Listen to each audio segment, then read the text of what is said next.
Today I want to share with you a walkthrough of this journal that I made. It's a few videos back and I'm going to tag it below. This is a journal that I made using a twine binding and it's really neat. I like that it has the ability to take pages in and out of this journal. But today in this video, I want to show you how I have decorated this, and it is all ready for me to use and add pictures and journaling spots in this. So just as a reminder, the paper that I'm using for this journal comes from Echo Park. All these papers and ephemera pieces, washi tape, enamel dots, all this came from the kit that I receive every other month from Echo Park. It is a club that I'm in. I believe this was my kit from March of 2025 because I've already gotten the one for May and I'm going to be sharing that as well, and I have a couple of other projects. So as I'm decorating from here, I'm going to let you know where I got these different pieces. The key thing in this binding, this journal that I did, we've got two types of papers. We're going to have just the plain papers that are folded in half, and then I also included some little folders. So I'm using a lot of the cut-aparts that come from both the 6x6 pad. We have cut-aparts, and I don't know that I even used any of the cut-aparts from the 12x12 paper because these are great sizes for this little journal.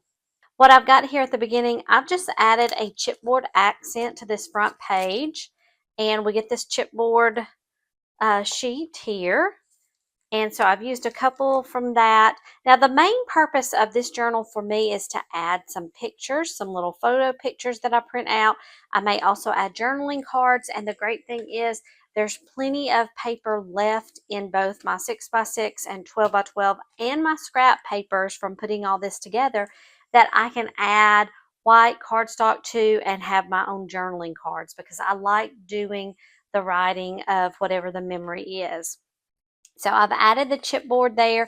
I've just kept this blank, and I've got a lot of just blank pages. I think this paper is so pretty, so colorful. This is another little technique that I like to do.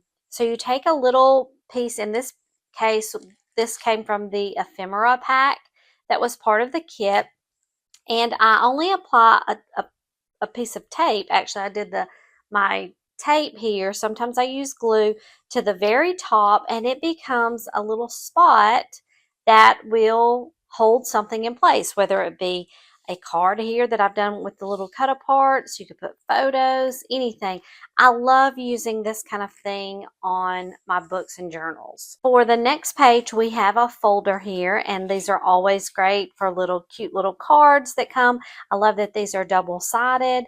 But if I want to use it as a journaling card, here's where I was talking about. You could put a piece of white cardstock and then do your journaling. And I love to keep them here in the folder. Tuck anything in, whether it be photos, it could be any kind of memorabilia piece that I'm keeping for whatever I'm going to do as my theme for this journal. That works great.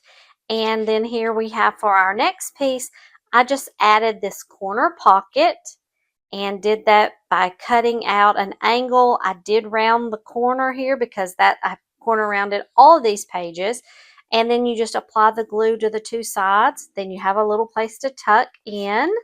This was a scrap sheet of paper that I just cut at 2 inches, and let's see, it's only about 4 inches tall, and I have a punch that will do this little hole and take off the corners right there. And that looks great just as a little cute paper piece there, or again, add some cardstock and do some journaling. And then I've got a sticker here because in the big 12x12 pad, there is a sheet full of stickers. And so that just adds a little extra. Now, as we continue going, I've got a full page here that I can use for different things, but I decided to add one of these stickers down here. I just think that's cute, and it can go along with the theme or something totally different.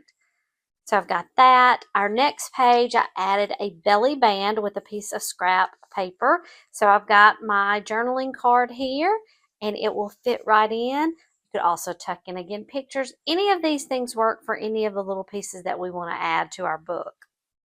Again, a blank page. Here's another little thing I like to add. So this kit did come with the coordinating washi tape. I love this plaid, and it matches everything so well. So if you've got some kind of card or extra piece of paper, you can just add the washi tape across the front. Now, one thing to remember is if you don't extend beyond the line of the card, the length there, because when you roll it up, that washi tape's going to curl up and you're going to have that sticky part hanging up. I always like to also add a piece under the card because it just stabilizes that. If you can imagine, if you don't put the washi tape under, you could easily pull that card out easier than when you have something underneath. And it also adds another little element of decoration when it's pulled up.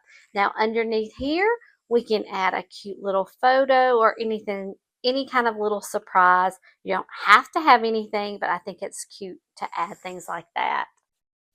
Again, another blank page. And what I decided to do here, I think I did take this. No, I think this was from the 6x6 pad. I was thinking maybe I'd use the 12x12 paper.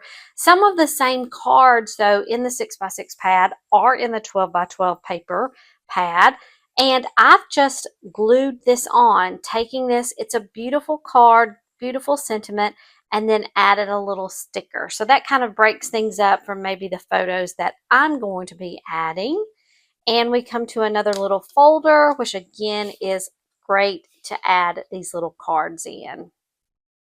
I like to keep plenty of open space for when I'm going to be adding my pictures and my journaling. And I can always go in because I have still so much scrap paper left. I can add things as I need to when I start putting in my photos. I love these little cards here. And look, this is one that you can already use for journaling. You don't have to add anything special to it. And I just love the flip of this. Another little card, just spring things. And it's got the cute look that matches so perfectly, that plaid. And we come to the end of our journal, but so many different opportunities of ways to fill this journal up. And I hope you've enjoyed watching my walkthrough. This is such a neat way, I think, to bind these type of journals and books and just have the flexibility that if you want to change a page out, you can, or you probably could even add some more, just doing a little bit with this tie. But I think this works perfectly for me. I am ready to start adding in some pictures and some great memories and have this little book that we will enjoy in the future. So join me as we make some other cute journals, cards, and other things like that in the next video. Thanks a lot.